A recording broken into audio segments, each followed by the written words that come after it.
Mais on est toujours dans une série qui s'appelle Plus qu'une église, une famille. Et ce matin, encore une fois, on va continuer cette série-là. En fait, c'est une série, je pense, personnellement, qui fait du bien à l'âme, qui nous fait du bien de recentrer un petit peu qu'est-ce que c'est que l'Église au sein de l'Église. Qu'est-ce que c'est l'Église? Amen. Et nous avons vu depuis les trois derniers messages, si on veut, que la métaphore principale qui représente l'Église était la famille. Et oui, l'Église, elle est l'armée de Dieu, elle a plusieurs définitions, plusieurs métaphores, mais la principale, c'est la famille. Et quand on parle de famille, chacun d'entre nous, on vient d'une famille, on a des frères, des sœurs, même si vous êtes enfant unique, vous avez des parents. Et le lien familial, c'est quelque chose de puissant. Et c'est dans une famille qu'on grandit comme être humain, mais c'est la même chose au niveau spirituel. C'est dans une famille que Dieu appelle ses enfants à grandir. Amen. Et on a vu aussi que nous avions tous une base commune. Hein? Et cette base-là, c'est Jésus, évidemment. Amen. Ce sauveur qui nous a donné sa vie et que malgré le fait que nous sommes tous des ennemis naturels, c'est-à-dire pas ennemis dans le sens qu'on va se tuer les uns les autres, mais des ennemis naturels dans le sens que probablement que chacun d'entre nous, si nous n'avions pas cette base commune, nous ne serions pas en communion. Nous n'aurions pas des liens probablement parce que nous sommes tous différents, nous venons tous d'un arrière-plan différent et c'est comme ça. Donc, cette base commune-là qui est Christ et son amour, sa compassion qui nous a touchés au point de nous réunir ensemble. Amen. Nous avons vu que la compassion de Dieu est la source de notre salut, sa compassion, son amour, et aussi la base d'une relation saine entre frères et sœurs au sein de l'Église. Et que lorsqu'une Église qui vit avec comme moteur la compassion et l'amour, lorsqu'elle vit avec ce moteur-là, devient une Église avec un cœur tendre, une Église avec le cœur de Dieu. Elle devient ce qu'elle doit être. Nous sommes le corps de Christ et on devient vraiment une Église selon sa pensée, selon ce que Christ veut. En fait, j'essaie toujours, moi, comme enfant de Dieu, de me mettre à toutes les décisions, toutes les actions de ma vie, de dire qu'est-ce que Jésus ferait à ma place. Et j'aimais ça, Dominique, ce matin, ce que tu disais par rapport à... Des fois, on focus beaucoup sur ce qu'on vit, sur les situations de nos vies, qu'elles soient joyeuses et qu'elles soient difficiles. Et à place de se focusser sur lui, lui s'occupe du reste. Et des fois, dans ma vie de tous les jours, quand il arrive une situation, le réflexe naturel, c'est de vouloir le régler par nous-mêmes. Mais j'essaie de plus en plus, toujours depuis 32 ans maintenant que je suis sauvé, à essayer de dire qu'est-ce que toi, Jésus, tu ferais à ma place. Et ça devient beaucoup plus facile. En tout cas, ça me permet d'éviter bien des erreurs. Amen. J'ai une citation ce matin intéressante qui dit ceci. Le changement qui a lieu lorsqu'on se conforme aux autres est le fait d'une pression extérieure. Mais le changement qui s'opère lorsqu'on se laisse transformer, et dans notre cas à nous, c'est par Dieu, est intérieur. J'aimerais que tu puisses montrer une belle photo. Bon. Cheveux avant, cheveux après. Cet homme-là, vous ne savez pas c'est qui, hein? C'est moi en 1988. Je ne sais pas si vous riez de moi ou vous trouvez juste ça. Moi, ce que je voulais vous montrer, c'était les cheveux raides avant et le changement effectué par une permanente que ma chère épouse, qu'on n'était pas mariés, m'a fait. Et à l'époque, c'était la mode des groupes rock avec les gros cheveux frisés. Je me souviens plus de tous les groupes qu'il y avait dans ce temps-là. Et mon épouse voulait que j'aille cette crinière-là. Et là, c'est rien, là, parce que quand elle me les a frisés, Moi, j'ai les cheveux raides comme de la broche, OK? Quand elle me les a frisés, elle m'avait mis la tête en envers pour les sécher. Vous savez, c'est quoi, mesdames, hein? Quand je me suis levé la tête, oh, que c'était spécial. Puis moi, avec tout mon amour que j'avais pour ma future femme, j'ai fait comme, bon, on va aller mouiller. Tu sais, j'ai rien dit de plus, je me suis pas fâché, et ils ont resté frisés très longtemps, finalement. Et bref, ce que je voulais vous montrer, moi, c'était les cheveux, pas l'individu. Non, c'est pas vrai. Depuis ce temps, il y a eu énormément de changements intérieurs. Si le changement avait été seulement extérieur, je ne serais pas dans l'Église aujourd'hui. Même si tu donnes ta vie à Jésus et que le seul changement qui se produit dans ta vie, c'est d'accepter Jésus, mais que toutes les années de ta vie qui suivent après, tu n'es pas disposé à laisser l'Esprit de Dieu te changer, tu vas quitter l'Église, tu vas quitter le Seigneur à un moment donné. La preuve, les lépreux ont été guéris de la part de Jésus. Combien il y en a qui sont revenus à Jésus? 1. Ce n'est pas les signes, les miracles, les prodiges qui sauvent. C'est le renouvellement que Dieu produit dans ta vie au quotidien qui fait que jour après jour, année après année, tu te retrouves un enfant de Dieu, consacré à Dieu, qui vit au sein d'un corps où tu peux te laisser complètement aller. Savez-vous que comme enfant de Dieu, on ne peut pas se laisser aller lorsqu'on est à l'extérieur de l'Église? Hein? Moi, à l'extérieur de l'Église, je suis un pasteur. Je suis sage.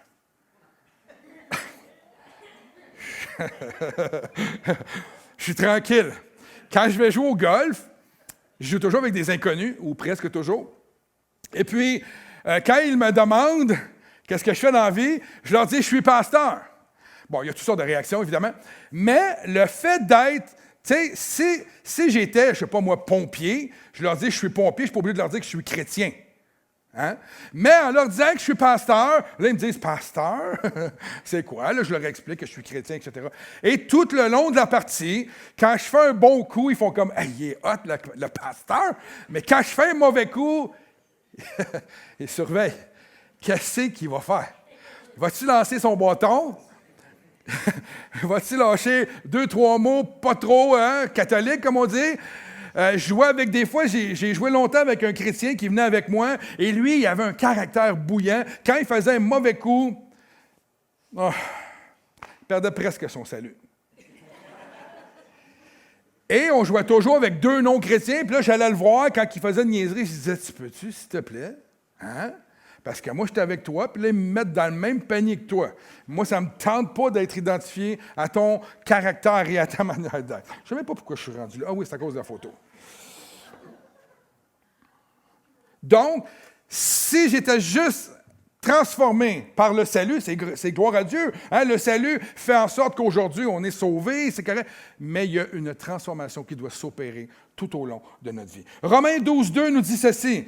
Ne vous conformez pas au siècle présent. Je vais faire une pause tout de suite, parce qu'en relisant mes notes tantôt, c'est venu sur mon esprit. Le mot « conformer », vous savez c'est quoi que ça veut dire? Conformer, ça veut dire participer, coopérer, contribuer. Ça veut dire ici, si on lit, ne participez pas, ne coopérez pas, ne contribuez pas au siècle présent. Et le mot siècle présent, dans le grec, c'est le royaume de Satan.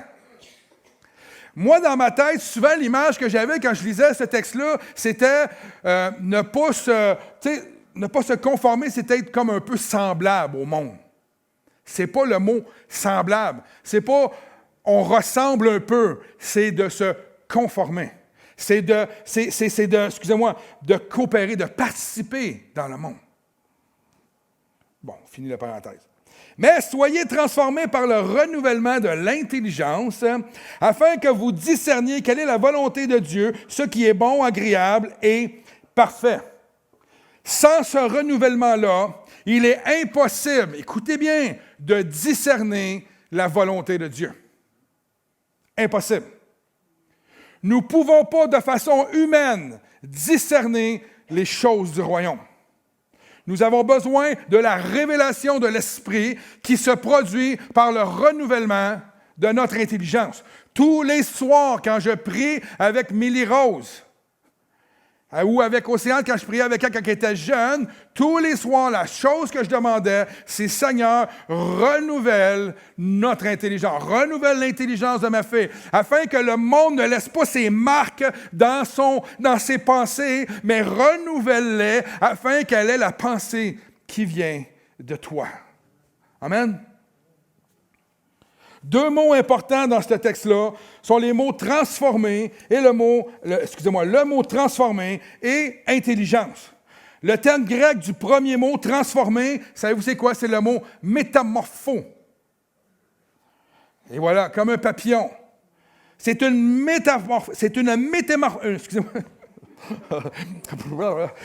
métamorphose qui désigne un processus de transformation total, entier, mais qui vient de l'intérieur.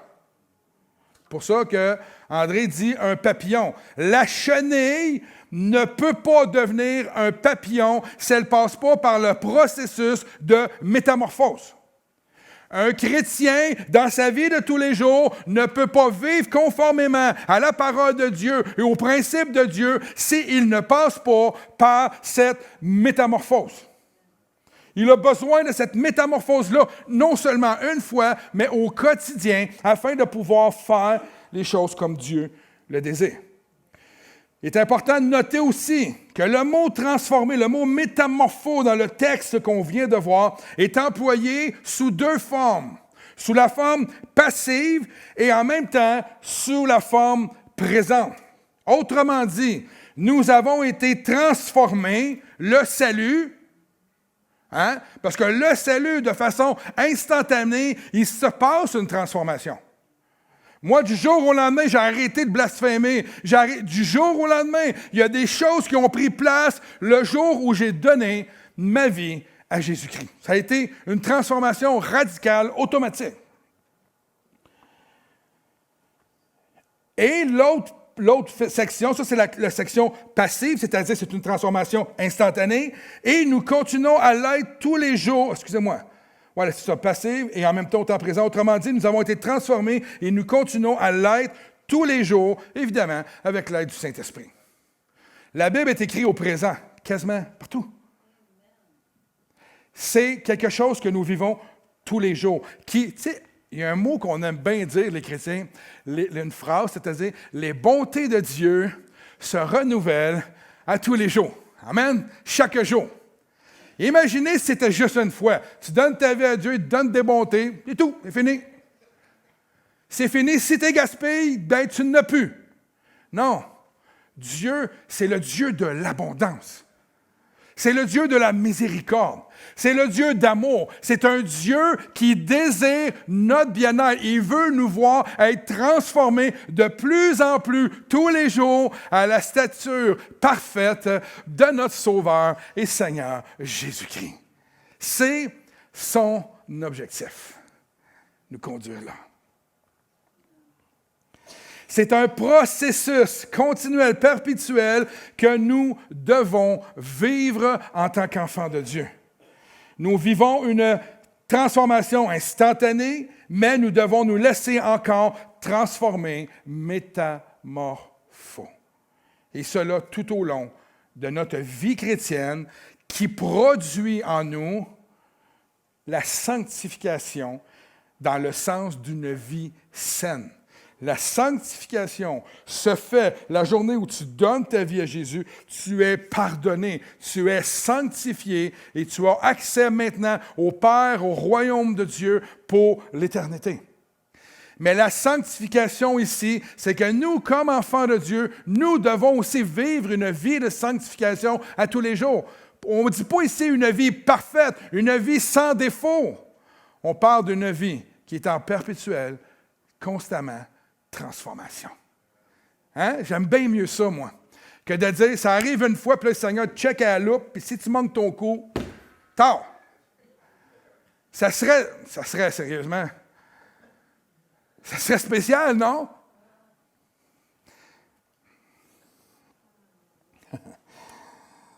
Le deuxième mot ici, c'est intelligence. L'intelligence, dans le contexte ici, signifie l'être intérieur.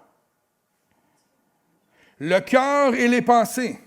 Comme notre être est comme notre être spirituel, comment notre être spirituel peut-il se développer après notre naissance? Bien, c'est par le renouvellement de notre intelligence.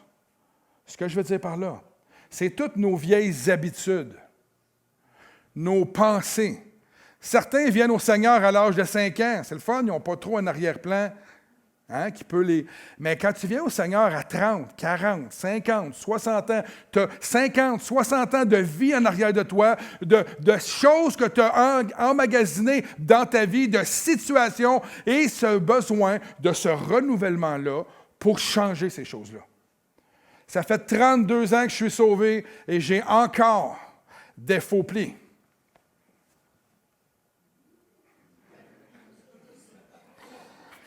Quand je parle de moi, tout le monde se tourne comme ça. Je vois toutes les têtes faire...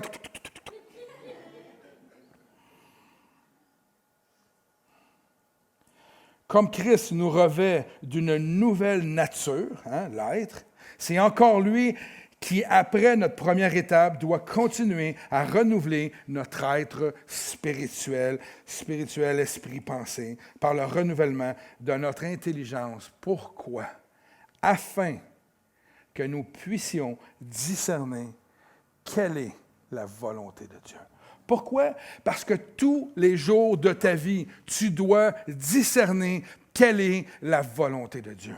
Tu es un mécanicien. Il reste néanmoins que quand tu te lèves le matin, tu dois quand même discerner quelle est la volonté de Dieu. Et lorsqu'on arrive, enfants de Dieu, je vous le dis, frères et sœurs, lorsqu'on est sensible à l'esprit et qu'on est capable de discerner autour de nous les situations, tu sens l'esprit te parler, il n'y a rien de plus gratifiant dans la vie d'un croyant que de marcher avec le discernement de Dieu. Je vous le dis, c'est grisant, c'est incroyable. D'être dans un endroit, des fois, avec tous des non-croyants, puis le Seigneur te donne une parole pour quelqu'un.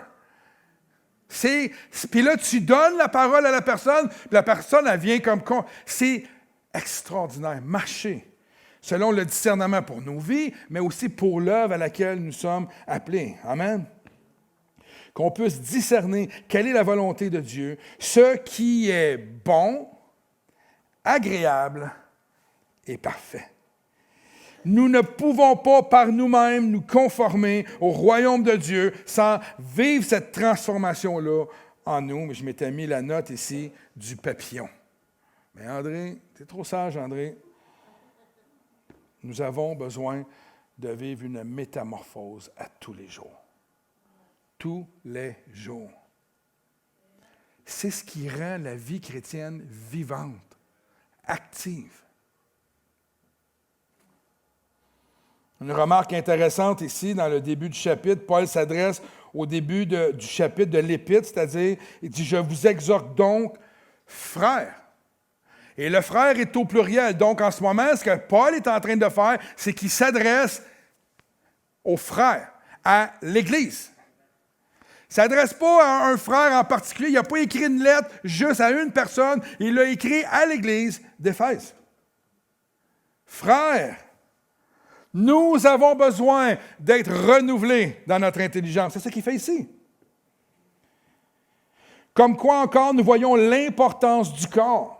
Il n'est aucunement question dans toutes les Écritures de vivre sa foi de façon isolée, mais toujours, continuellement au sein du corps de l'Église de Christ. Donc, l'Évangile est la puissance qui nous transforme et la communion fraternelle est le meilleur des contextes ou le meilleur endroit pour que la croissance prenne place dans chacun d'entre nous. Si Dieu vous accorde des dons, des talents, une vision, un ministère, c'est très rare que vous allez vous épanouir à votre travail avec ce don-là. C'est souvent au sein de l'Église. À moins que ce soit un don pour à l'extérieur, vous allez vous épanouir là. Mais normalement, les dons et talents naissent dans l'Église, prennent place dans l'Église, on les encourage, on forme les gens, on aide les gens dans leurs dons et talents. Et la meilleure manière de croître, c'est au sein de l'Église. Et le pire ennemi du chrétien, c'est quoi? Hein? C'est quoi le pire ennemi du chrétien pour la croissance? Surtout depuis l'ère moderne. Ben, c'est nous. Ce matin, ta parole était exactement ce qui était sur mon cœur. C'est nous-mêmes. Le plus gros obstacle à notre croissance, c'est le moi.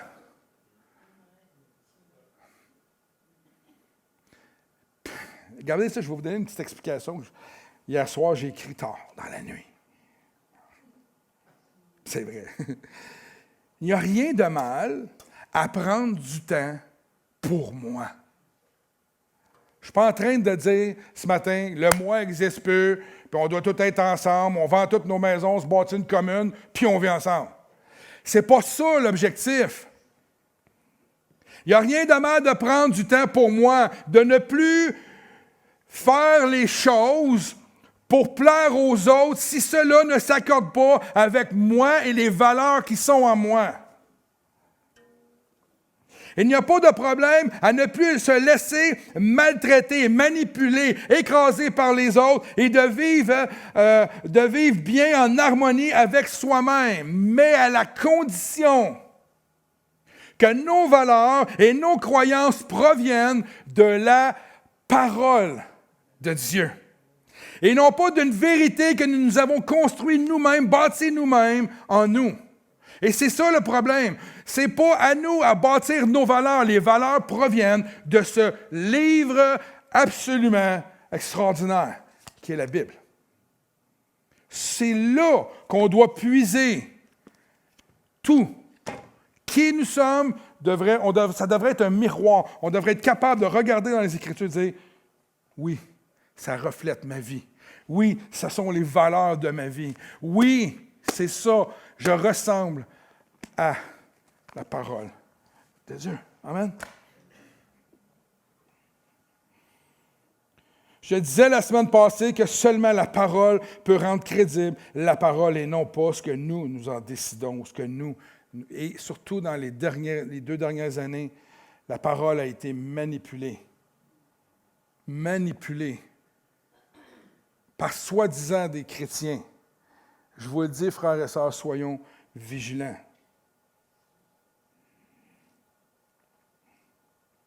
Le monde dans lequel on vit, qui en passant, la Bible nous dit qu'on est juste des passagers et qu'on n'appartient pas à ce monde-là, mais le monde dans lequel on vit, c'est un monde qui enseigne quoi? L'autosuffisance par le moi.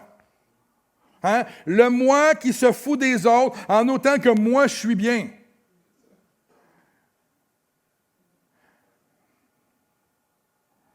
Et ça devient le pire ennemi du croyant et de l'Église, par le fait même.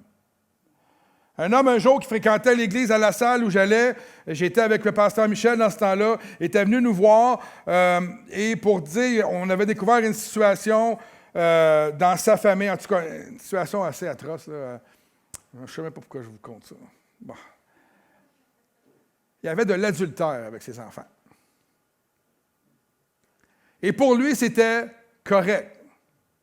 Et lui, il disait, pourquoi vous nous jugez? Pourquoi vous portez un jugement envers nous? Moi, c'est ma manière de... non, excusez-moi, c'est pas envers ses enfants. C'était quelqu'un qui connaissait, mais il ne voulait pas le déclarer à la DPJ. Et c'est son style de vie. C'est sa vie, je n'ai pas d'affaire. Lui, son karma, il nous avait dit ça. Moi, Michel, s'était regardé. Son karma, c'est ça.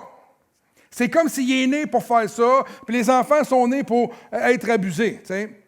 Puis là, par la suite, Michel lui a posé la question, pasteur Michel lui avait dit, OK, si c'était tes enfants que cet homme-là violerait. Ah bien, il dit là, c'est pas pareil. Ah. C'est jamais pareil. Mais ce que je veux vous faire sortir de cette histoire-là, c'est, si ça ne dérange pas mon moi, c'est correct.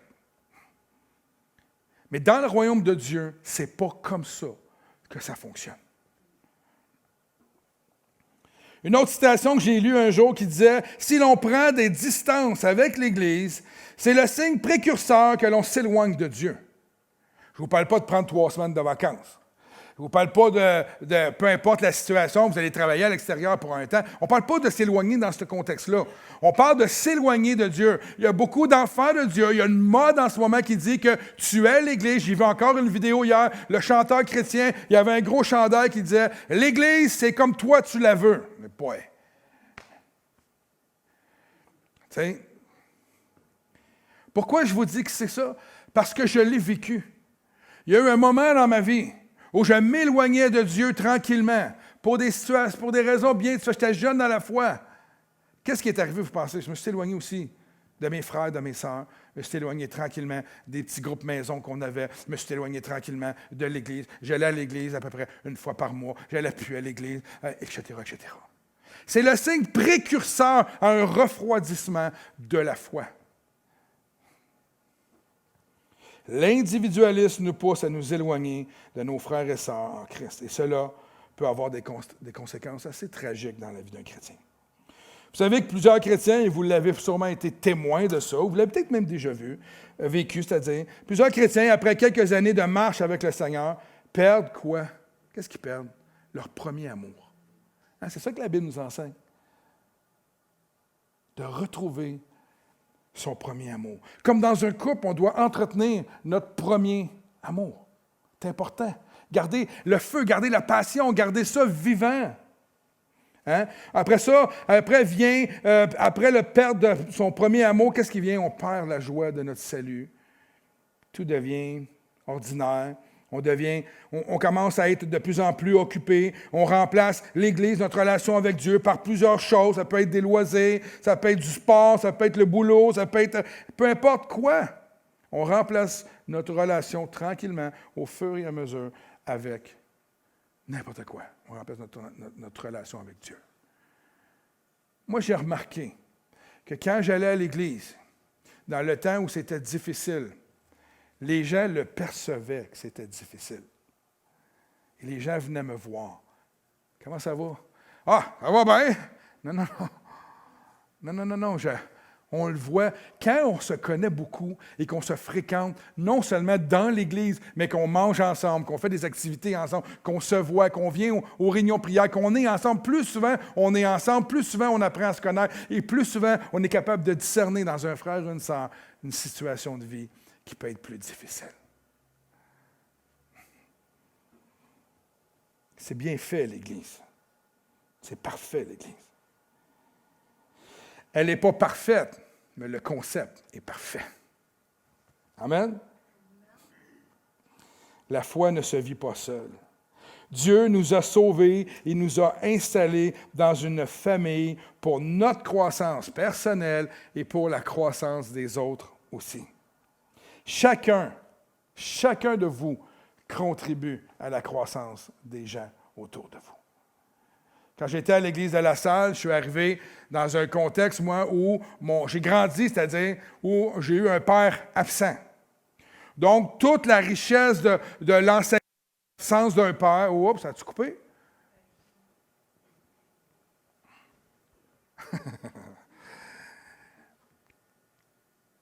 a créé en moi cette espèce de doute-là quand je lisais la parole, puis j'avais de la misère à comprendre, parce que là, je fréquentais mademoiselle, à ce temps-là, on n'était pas mariés. Et là, quand tu deviens chrétien, Seigneur, qu'est-ce qu'il te dit? Tu dois te marier, hein? C'est pas trop long. Et là, moi, je me disais, je ne veux pas me marier.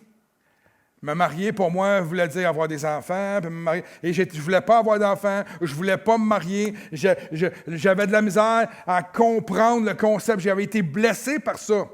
Et au fur et à mesure que je fréquentais l'église de Ville-la-Salle, j'avais des modèles d'hommes qui apparaissaient devant moi. Des hommes extraordinaires, des maris extraordinaires, des pères de famille extraordinaires. Et j'ai pu observer auprès d'eux comment ils étaient bons et comment Dieu paraissaient à travers leur vie, transpiraient. Ils étaient des pères que je n'avais pas eus. Et le Seigneur me dit, je suis un père, je suis le Père parfait, et je vais te donner ce que toi, le Père, tu as besoin. Et tranquillement, à travers ces hommes-là, qui ont été des modèles, des témoins extraordinaires, j'ai accepté que pas parce que mon père physique, charnel, terrestre, ne m'a pas donné tout le modèle que je devais être, que je ne suis pas obligé d'être comme lui. Mon modèle se trouve autour de moi et mon modèle parfait était le Père dans les cieux. Donc, c'est là que j'ai vu la première fois l'impact que l'Église, que la fraternité avait. Des années plus tard, alors que j'étais rendu directeur jeunesse au niveau du district, j'ai été invité au ministère des Hommes pour aller partager.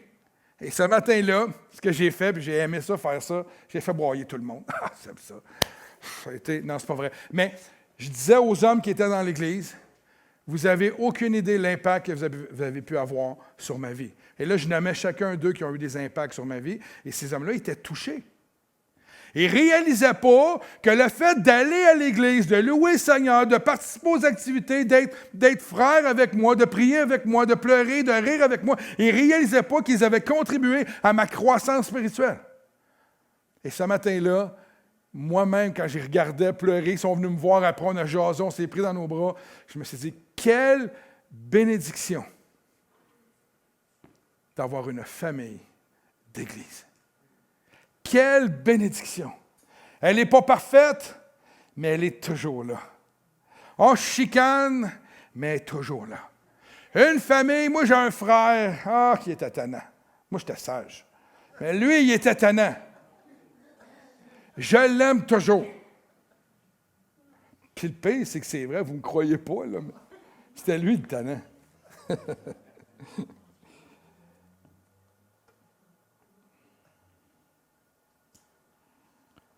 Frères et sœurs, Michel Baudet, mon frère Michel n'est pas là ce matin.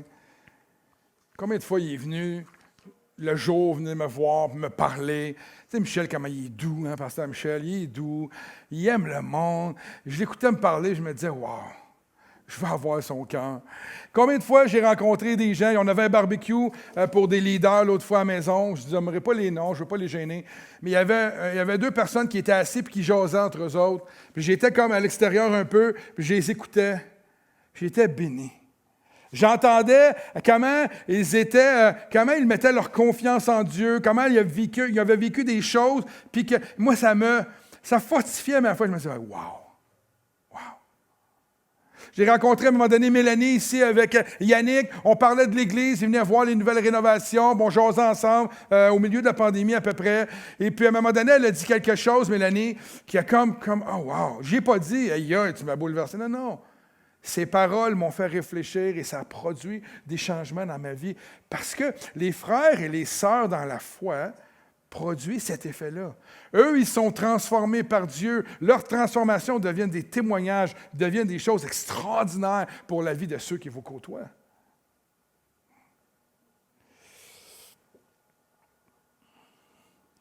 Probablement qu'une vie chrétienne en solo choquerait tous les écrivains du Nouveau Testament.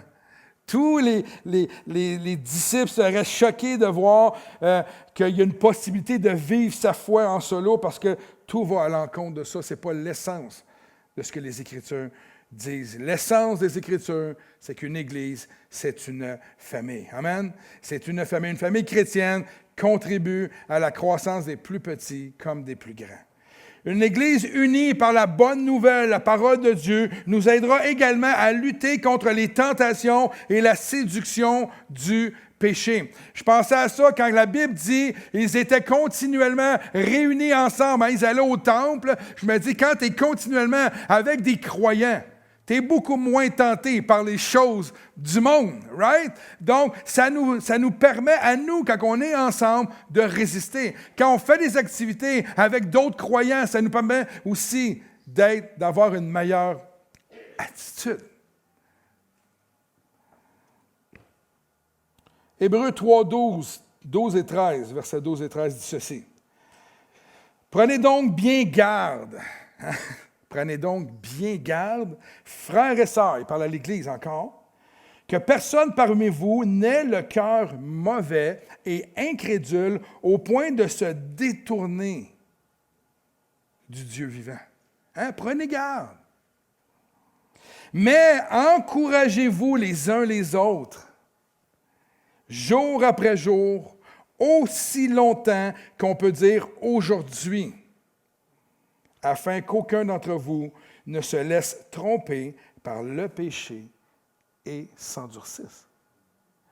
Aussi longtemps que le soleil va se lever, qu'il va se coucher et qu'il va avoir aujourd'hui un jour. La Bible dit de nous encourager. La Bible dit de nous protéger. Hein? Prenons garde, encourageons-nous aussi longtemps qu'on peut dire aujourd'hui. C'est un encouragement de Paul qui croit fermement à l'efficacité de résister au péché et de résister aux tentations de ce monde par la fraternité. Sans cesse, les Écritures nous mettent en garde contre le péché et continuellement, elles nous encouragent à vivre notre foi ensemble. Tout le long des Écritures, faites attention au péché, faites attention à la tentation. Et à l'inverse, elle dit, vivez ensemble, soyez tout le temps d'un comme. Tu sais, c'est incroyable de voir que les deux vont ensemble pour se protéger de tout ce qui peut nous environner autour de nous. Amen? Le message que l'Église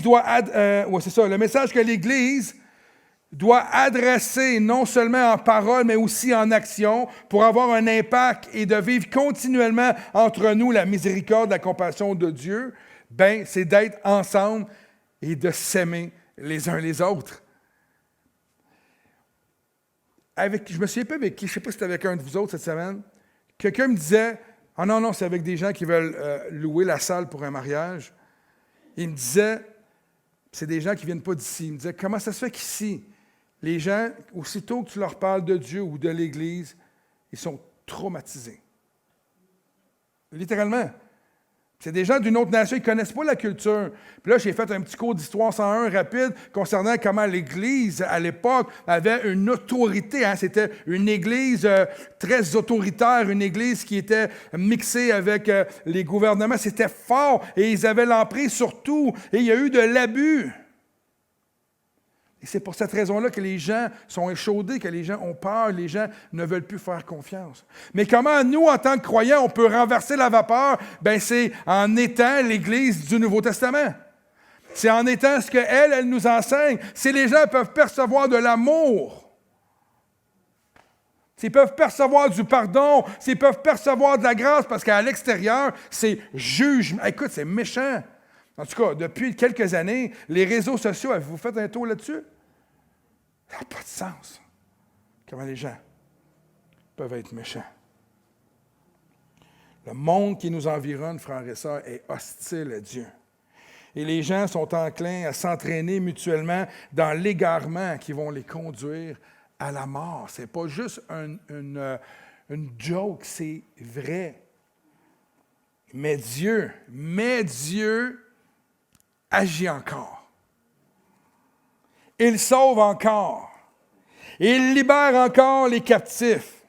Et ceux qui vivent avec cette pleine vérité-là des Écritures, si l'Église vit les Écritures, elle sera un endroit, j'appelle ça une ville refuge, comme on voit dans l'Ancien Testament, où les gens viendront vers nous. Mais, elle a été beaucoup échaudée, la nation, en avant de nous. Elle a besoin de redécouvrir une Église qui aime son Dieu. Amen. Une citation intéressante. Nous ne sommes pas seulement purifiés pour quelque chose, mais purifiés. Excusez-moi, je me suis trompé. Hein? Nous ne sommes pas seulement purifiés de quelque chose, mais purifiés pour quelque chose. Cette phrase m'amène à vous parler du processus de transformation à laquelle nous sommes appelés. Il y a deux ou même trois types de transformation, puis je termine avec ça. Une transformation pour la sainteté. Dans la Bible, le mot « saint » désigne une chose que Dieu a mise à part pour le service. C'est ça le mot « saint ». Une chose mise à part pour le service. Et voici un exemple.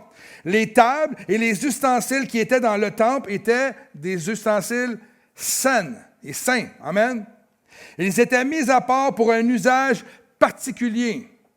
Mais il en est de même pour nous, les enfants de Dieu. Nous sommes mis à part par son salut pour un usage particulier. C'est ça la réalité, une transformation pour la sainteté afin d'être utilisée. Et Dieu nous donne l'Église pour nous accompagner dans cette transformation. Hébreux 10, 23, 25 dit « Restons fermement attachés à l'espérance que nous reconnaissons comme vraie, sans fléchir, car lui qui nous a fait les promesses est fidèle. » Amen. Et veillons les uns sur les autres pour nous encourager mutuellement à la destruction, je me suis trompé, à l'amour et à la pratique du bien. L'amour, on le sait, mais la pratique du bien. Ensemble, ça contribue à la pratique du bien. Verset 25. Ne délaissons pas nos réunions. D'autres versions, c'est nos assemblées. D'autres versions, c'est nos églises. Comme certains en ont pris l'habitude, au contraire, encourageons-nous mutuellement, et cela d'autant plus que vous voyez se rapprocher le jour du Seigneur. Ce n'est pas un texte qui tape sur les doigts ici, là, mais un texte qui nous encourage. Il nous montre plutôt une bonne raison de nous attacher pleinement au corps, de nous encourager les uns les autres à l'amour et à de belles œuvres. Hein? C'est beaucoup plus intéressant dans ce contexte-là. Les chrétiens sont appelés à entretenir ensemble la flamme de leur foi jusqu'à ce qu'elle devienne un feu que rien ne peut arrêter. Je pense que lorsqu'on est ensemble, on s'entretient, on met des bûches dans le foyer de l'autre. La deuxième transformation, c'est transformer pour servir. L'Église est appelée à se laisser transformer collectivement en vue du témoignage que nous représentons. Regardez ce que Jésus demande au Père dans Jean 17, 20, 21. « Ce n'est pas seulement pour eux que je te prie, c'est aussi pour ceux qui croiront en moi, grâce à quoi? À leur parole. Je te demande qu'ils soient tous un. » Ça, c'est la prière de notre Seigneur. Je te demande qu'ils soient tous un, comme toi, Père, tu es en moi, et comme moi, je suis en toi, qu'ils soient un en nous. Pourquoi? Pour que le monde croie que c'est toi qui m'as envoyé. Wow! C'est gros, là, ce qu'il dit. Cette prière de Jésus est arrivée juste un petit peu avant la crucifixion. Nous parle de l'Église en tant que corps et de la transformation qui s'opère en elle et du témoignage qu'elle est appelée à rendre. C'est sa responsabilité. Jésus désire que l'Église connaisse le même genre d'unité, écoutez bien, que celle qui existe au sein de la Trinité de Dieu. Qu'il soit un comme nous, on est un.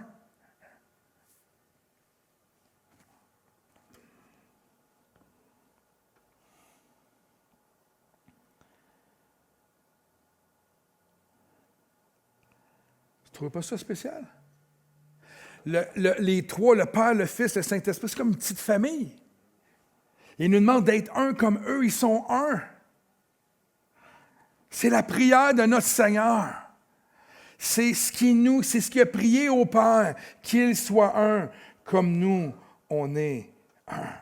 Et le résultat de cette unité, c'est notre témoignage. Et le but est que le monde croit que Jésus est le Fils de Dieu. Et c'est ce qui est magnifique. C'est que lorsque nous nous unissons pour prendre ensemble, pour devenir ensemble, si on veut, ce témoignage-là, bien, il y a une transformation qui s'opère continuellement dans nos vies. Trop souvent, nous pensons que nous devons être parfaits ou tout régler avant de servir Dieu. Frères et sœurs, ça, c'est la pire des erreurs. On devrait laisser Dieu. Si Dieu t'appelle à faire de quoi, arrête de penser que tu n'es pas assez qualifié. Tu ne seras jamais assez qualifié pour faire les choses que Dieu te demande. Jamais. Je le pense encore aujourd'hui après 20 ans de ministère. Plus que tu sers le Seigneur, plus que tu es transformé et que tu grandis. Quand le Seigneur nous a appelés au ministère, on est arrivé au district cette année-là, je suis arrivé là-bas, puis ils m'ont donné un cartable. Moi, je leur ai demandé tous les dossiers pour savoir où je m'en allais. Ils m'ont donné un cartable avec des pages blanches. Ils m'ont dit, c'est à toi de créer tout ce que tu veux. J'ai appris en servant. Et je vous le dis, je suis allé à l'Institut biblique et j'encourage tout le monde à aller à l'Institut biblique, mais j'ai appris beaucoup plus dans ma vie en servant. Ça va de pair.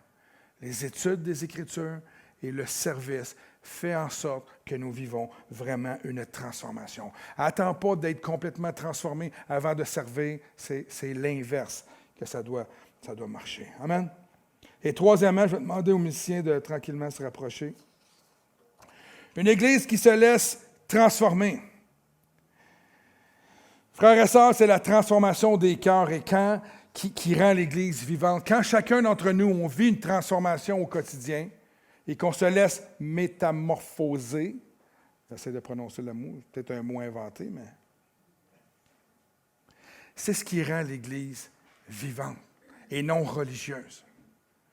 Une Église qui se plaît dans ce qu'elle a, c'est une Église religieuse. C'est une Église qui n'évoluera plus. C'est une Église qui ne grandira plus. On ne doit jamais se plaire de ce que nous avons acquis. Si Jésus avait dit « je n'ai sauvé 12, c'est assez », ce ne sera pas extraordinaire. Quand les membres assistent aux réunions simplement par religiosité pour accomplir un devoir, quand ils font ça comme ça devient une Église qui n'est pas trop vivante. Mais quand les gens le font, avec obéissance, avec amour, avec exhortation aussi, c'est-à-dire dans le sens de s'exhorter mutuellement avec des paroles d'édification, ça l'amène l'Église à tout un autre niveau, frères et sœurs. Et aujourd'hui, on n'ose plus s'exhorter mutuellement parce qu'on prend le mot exhortation comme étant quelque chose de punitif ou de jugement ou négatif, alors que le mot exhortation, c'est comme un encouragement. Philippiens 2, 3 à 4, c'est-à-dire, il dit ceci. « Ne faites donc rien par esprit de rivalité. » Il me manque une note. Soit que l'imprimante n'a pas imprimé ou... je l'ai ici. Ne faites donc rien par esprit de rivalité. Faites donc rien. Il n'y a pas de rivalité entre nous. Ou par un vain désir de vous mettre en avant. Au contraire, par humilité, considérez les autres, comme plus importants que vous-même. Et que chacun regarde non ses propres qualités, mais celle des autres. C'est incroyable.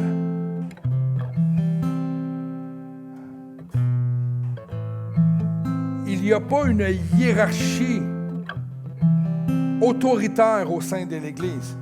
Il y a une hiérarchie dans le sens que chacun est appelé à un don, le pasteur, l'apôtre, l'enseignant, le prophète, mais il y a d'autres appelés dans l'Église et on doit tous se voir comme étant supérieurs. L'autre est supérieur à toi. L'autre est plus important que toi. Et lorsqu'on fréquente une Église et qu'on voit les gens comme étant importants autour de nous,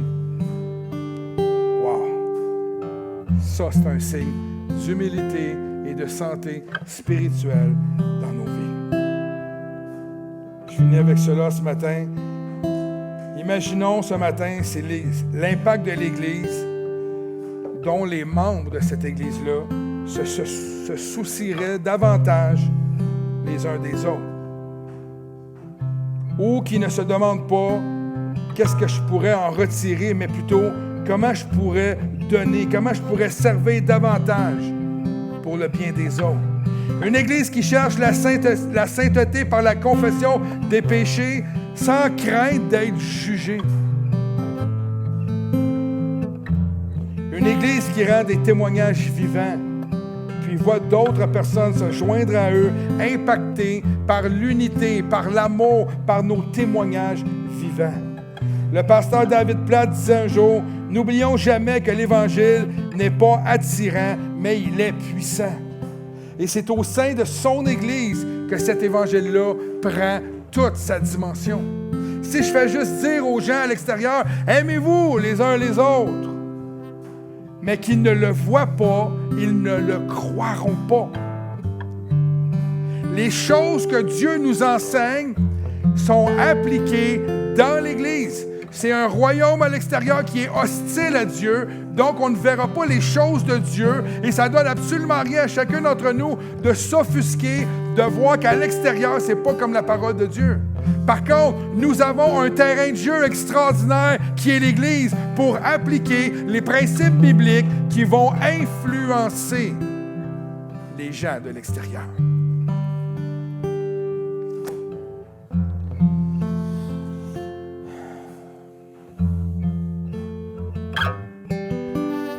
Redonnons à Dieu son Église et qu'elle soit comme lui veut qu'elle soit. Une famille tissée serrée, frères et sœurs. Amen. Ça fait du sens pour vous ce matin? Je vais vous encourager à vous lever, s'il vous plaît.